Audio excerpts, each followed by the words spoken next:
Welcome back. Now for your 5-day weather forecast, we go outside to Dylan McKenzie. Today's wet flurry is a tough pill to swallow after yesterday's double-digit temperatures, but don't put away the sunglasses just yet. While the mix of snow and rain dropped temperatures to a high of 3 and low of -4 today, and tomorrow's cloudiness will keep things chilly, high of 4 and low of -5, things are looking up for the end of the weekend. Sunday is the day to set aside that heavy winter jacket. The warmth will skyrocket back with plenty of sun and temperatures rising to a high of 12 and a low of 1. While Monday will force the umbrellas to open once again, don't anticipate things cooling. Expect a high of 12 and a low of 6. It's not quite beach season yet, but spring will be making many more cameo appearances in the weeks to come. That's it for your 5-day weather forecast. Back to you guys in the newsroom. Thanks, Dylan. Burmese political leader Aung San Suu Kyi is officially an honorary Canadian citizen. Canadian Foreign Affairs Minister John Baird presented her with the certificate during his historic trip to Burma. He is the first Canadian minister to visit the South Asian nation. Parliament unanimously passed a motion to name Suu Kyi an honorary citizen in 2007.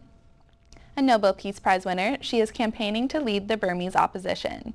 Suu Kyi spent 15 years under house arrest while a military junta ruled the country.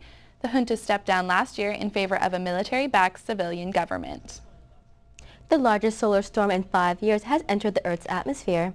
The massive storm began on Tuesday after a solar flare erupted on the sun. The storm could disrupt GPS, radio, and television frequencies. It's not all bad news, though.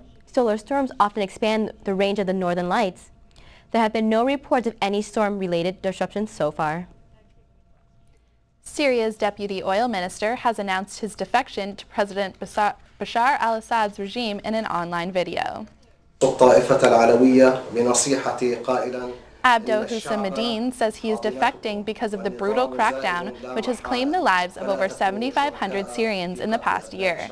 He also announced his resignation from his post and says he will be joining the Dignified People's Revolution. His resignation comes days before a visit from the UN Special Envoy for Syria, Kofi Annan. Annan is expected to talk with the Syrian foreign minister on Friday. Hussein defection makes him the highest-ranking civilian official to abandon President Assad's regime. The United States and Israel have tentatively agreed to hold off any plans for Israel to attack Iran's nuclear facilities until 2013. In exchange, U.S. President Barack Obama has agreed to provide them with bunker-busting bombs, which are capable of penetrating underground facilities, even nuclear ones. Analysts say this agreement is meant to hold off the attacks until after this year's presidential election. Announced this week, Iran is ready to talk with the UN Security Council and Germany to attempt a diplomatic solution. A viral video bringing attention to the issue of child soldiers in Uganda has come under fire. The non-profit organization Invisible Children released a video called Kony 2012, named after Joseph Kony, the leader of the Lord's Resistance Army in Uganda. Critics say the group promotes cooperation with the Ugandan military, which has been accused of human rights abuses. Invisible Children says they don't defend human rights abuses or fund the Ugandan army, but say working with regional governments is the only way to stop Kony. The video has almost 33 million views on YouTube. And now with your sports news update, here's J.R. Bailey.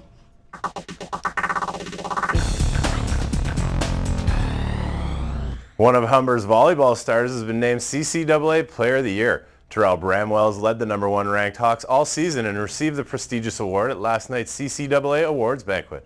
Bramwell leads the nation in kills per set at 5.67, a full kill above second place. The men kick off their tourney tonight against the host Vancouver Island University Mariners from Nanaimo at 6 p.m. Pacific Time.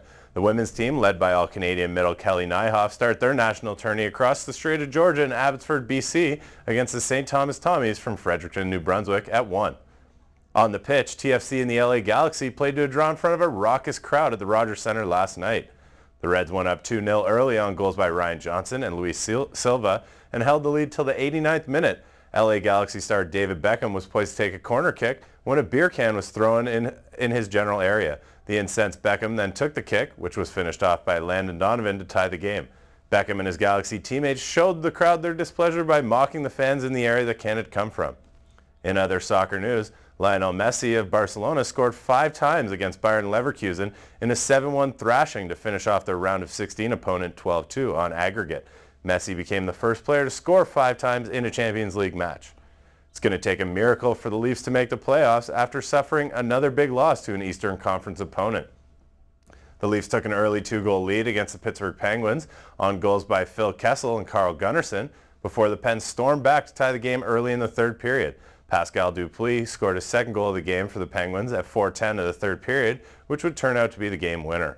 Buffalo Sabres beat the Carolina Hurricanes to move within 2 points of the 8th place Capitals, while the Maple Leafs sit 5 points back with only 15 games to play. At least one Toronto team got a victory last night. The Toronto Raptors beat the Houston Rockets 116-98 at the ACC. Raps were led by DeMar DeRozan's 23 points, while Jose Calderon chipped in 17 and added 12 assists in the win. Chandler Parsons scored 19 for the visiting Rockets on an efficient 6 for 9 from the field, and 4 other players reached double digits. Are you ready for Darvish? The highly touted Japanese pitcher made his spring debut for the Texas Rangers in front of a crowd that was probably more media members than fans. The 6'4" right-hander pitched only 2 innings for the Rangers, giving up 2 hits and striking out 3. The Jays will host the Yankees today with Brett Cecil taking on Ivan Nova. And that's your sports news. I'm J.R. Bailey. Thanks, JR. After the break, we'll get the latest in entertainment from Thomas Surska.